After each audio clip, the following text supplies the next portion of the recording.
Manish Raksol।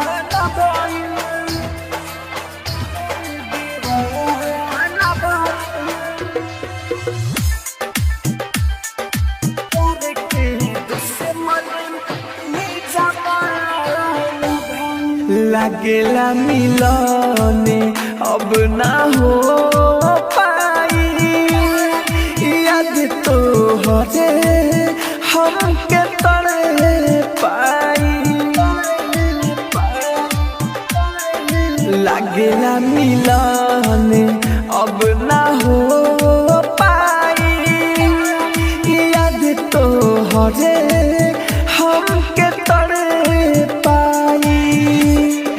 लोरे अखिया से हमारा जान ना बहावा हो, अखिया के आंसू एक खजाना भइल। दिलवा जब से तोहर दीवाना भइल, प्यार के दुश्मन ई जमाना भइल। दिलवा जब से तोहर दीवाना भइल, प्यार के दुश्मन ई जमाना भइल। आप सुन रहे हैं एजी एंटरटेनमेंट की धमाकेदार प्रस्तुति।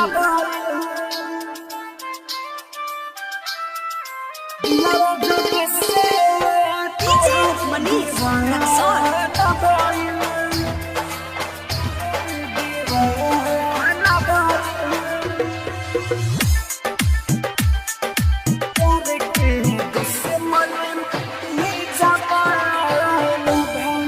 कैसे लहरी हमें अकेला हो, ले ले बालाठी के उठेला हो।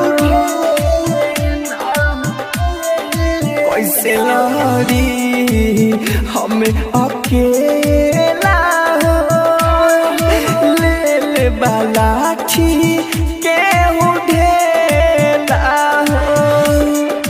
माहिर मुकेश राहुल ना बारे मुजार महो, देखो निर्दयी पुलिस थाना भइल। दिलवा जब से तोहर दीवाना